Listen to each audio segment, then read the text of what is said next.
नमस्कार दोस्तों। आज से 48 साल पहले 1975 में इमरजेंसी लगाई गई तो उसके कारण क्या थे, जानेंगे हम इस वीडियो में। भारत के अंदर बहुत सारे नॉन वायलेंट मूवमेंट्स किए जा रहे थे महंगाई को लेकर, और इतना ही नहीं, जॉर्ज फर्नांडिस ने रेलवे स्ट्राइक भी करवा दी थी, जिससे भारत को बहुत सारा नुकसान हो रहा था। भारत की जनता को इतने सारे संघर्ष और तकलीफ झेलने के बाद भी अभी भी तकलीफ कम नहीं हुई। इलाहाबाद के हाई कोर्ट ने इंदिरा गांधी को पीएम पद से हटा दिया था, जिससे भारत की महंगाई की सीमा और पार हो गई।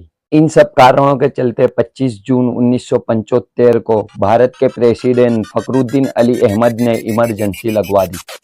फखरुद्दीन अली अहमद ने इमरजेंसी क्यों लगाई, इमरजेंसी देश में कब लागू होती है, इमरजेंसी लगाने का पावर किसे दिया जाता है, चलिए आपको मैं डिटेल में जाकर समझाता हूँ। 25 जून 1975 की वो काली रात जो हर राजनेता को याद होगी।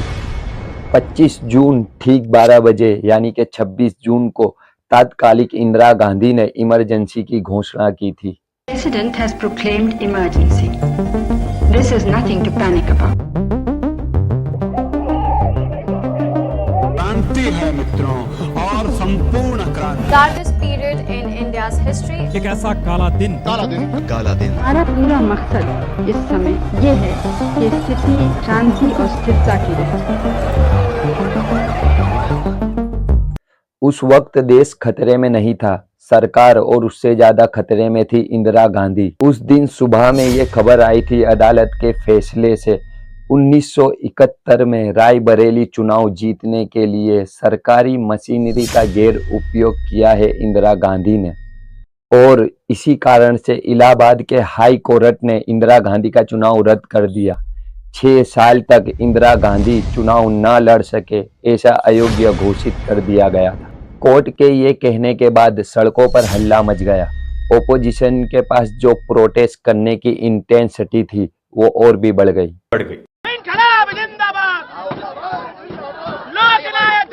कुछ कांग्रेस के लीडर्स भी उतर गए इंदिरा गांधी के फ्लेवर में प्रोटेस्ट करने के लिए।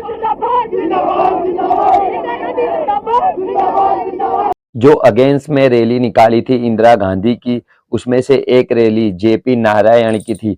उन्होंने स्टूडेंट्स को कहा था कि बाहर निकले और प्रोटेस्ट करें। उन्होंने आम जनता को कहा कि पुलिस की सुनना बंद कर दे, और पुलिस और आर्म फोर्सेस इंडियन आर्मी को कहा कि सीधा सीधा सरकार के इन ऑर्डर को रिफ्यूज कर दे।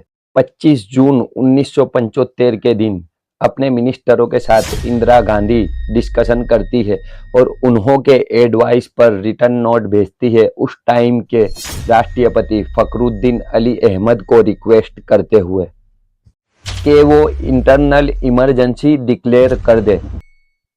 भारत के राष्ट्रपति फखरुद्दीन अली अहमद को इंदिरा गांधी इसलिए रिक्वेस्ट करती है देश में इमरजेंसी लागू करने का, देश में कोई कानून बनाने का, देश में किसी को फांसी की सजा दिलानी हो या फिर उससे बचाना हो, ऐसे ही कई बिग पावर्स होते हैं सिर्फ राष्ट्रपति के पास। प्रधानमंत्री इंदिरा गांधी की रिक्वेस्ट एक्सेप्ट करते हुए भारत के राष्ट्रपति फखरुद्दीन अली अहमद इमरजेंसी लगाने के दिन कुछ ही घंटों में including Murari Desai, JP Narayan, LK. Advani और चरण सिंह, ढेरों ओपोजिशन लीडर्स को अरेस्ट कर लिया जाता है। सरकार पावर सप्लाई कट कर देती है दिल्ली में, ताकि न्यूज़पेपर ऑफिस के अंदर पेपर प्रिंट होके छप ना सके।